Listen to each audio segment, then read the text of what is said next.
সম্মানিত দর্শক, আসসালামু আলাইকুম ওয়া রাহমাতুল্লাহি ওয়া বারাকাতুহু। আমি উদ্যোক্তা রফিকুল ইসলাম আলোচনা করছি নিউরো মার্কেটিং নিয়ে। নিউরো মার্কেটিং হচ্ছে মানুষের মস্তিষ্কের কার্যপ্রণালীকে বোঝা এবং সেটার উপর বেস করে মার্কেটিং মেসেজ ডিজাইন করা, এটাই হচ্ছে নিউরো মার্কেটিং। মানুষের ব্রেনের 3টি স্তরকে প্রভাবিত করার মাধ্যমে এই নিউরো মার্কেটিংয়ের থিম ডিজাইন করা হয়। ব্রেন 3টি স্তর হচ্ছে প্রবৃত্তিমূলক মস্তিষ্ক, তারপরে ইমোশনাল মস্তিষ্ক এবং যৌক্তিক মস্তিষ্ক। এখন প্রবৃত্তিমূলক মস্তিষ্কটা কি এবং কিভাবে এটাকে আমরা টার্গেট করব? ফিয়ার এবং আর্জেন্সির মাধ্যমে আমরা যেই ব্রেনকে টার্গেট করি সেটাই হচ্ছে প্রবৃত্তিমূলক মস্তিষ্ক। এখন এটা কিভাবে টার্গেট করা যায়? যেমন ধরুন, আমরা যখন বলি স্টক সীমিত, আর মাত্র 10 প্যাক বাকি আছে, তখন কাস্টমারের ব্রেনে এক ধরনের প্রেশার ক্রিয়েট করা হয় আর্জেন্সির জন্য। আবার আমরা যখন বলি এই অফারটি সীমিত সময়ের জন্য, আর মাত্র 24 ঘন্টা বাকি, তখন কাস্টমারের ব্রেনকে প্রেশার করা হয়। এরপরে রং বা ভিজুয়াল ব্যবহার করা, দৃশ্যমান বিপদ দেখানো, যেমন জীবাণু ছড়ানোর অ্যানিমেশন দেখিয়ে হ্যান্ডওয়াশের গুরুত্ব বোঝানো হয়। এগুলোই হচ্ছে, এই থিমগুলোই হচ্ছে কাস্টমারের যে প্রবৃত্তিমূলক মস্তিষ্ক সেটাকে প্রভাবিত করার ওয়ে।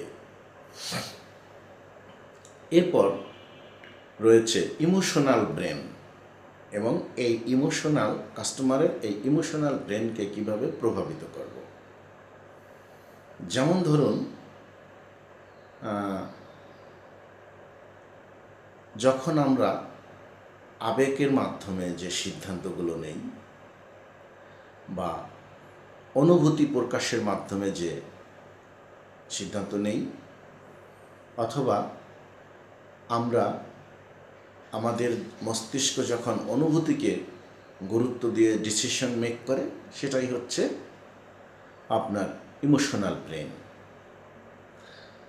যখন এই কারণেই এই অনুভূতির উপর ভিত্তি করে মানুষ যে সিদ্ধান্ত নেয় সেটাই হচ্ছে ইমোশনাল ব্রেন। অধিকাংশ বিজ্ঞাপনগুলোতে পরিবার এবং ভালোবাসার অনুভূতি ক্রিয়েট করার চেষ্টা করে। এটা করার কারণ হচ্ছে ইমোশনাল ব্রেনকে প্রভাবিত করা। এই কারণেই উরাসকম বাংলাদেশে এসে হয়ে গিয়েছিল বাংলা লিঙ্ক। টেলিনর বাংলাদেশে এসে নাম চেঞ্জ করে রাখে গ্রামীণ ফোন। ওয়ালটন আমাদের পণ্য বলে মানুষের মনে জায়গা করে নিয়েছে ফ্রেশ মিল্ক।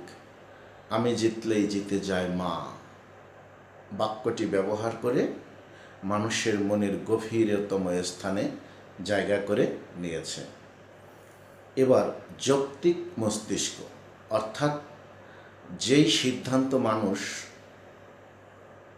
আপনার তথ্য, উপাত্ত এবং পরিসংখ্যান বা পূর্বের ইতিহাস থেকে নেয়, সেটাই হচ্ছে যৌক্তিক সিদ্ধান্ত। এবং এই যৌক্তিক সিদ্ধান্তের ক্ষেত্রে আবেগ বা অনুভূতি অথবা আপনার ফিয়ার বা আর্জেন্সি তেমন একটা কাজ করে না।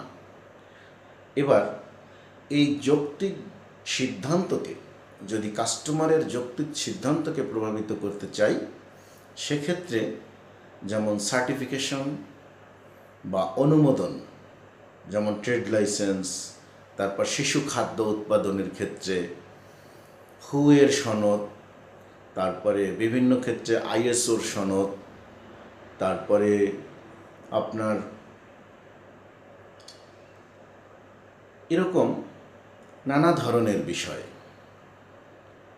তারপরে আপনার সিমেন্টের ক্ষেত্রে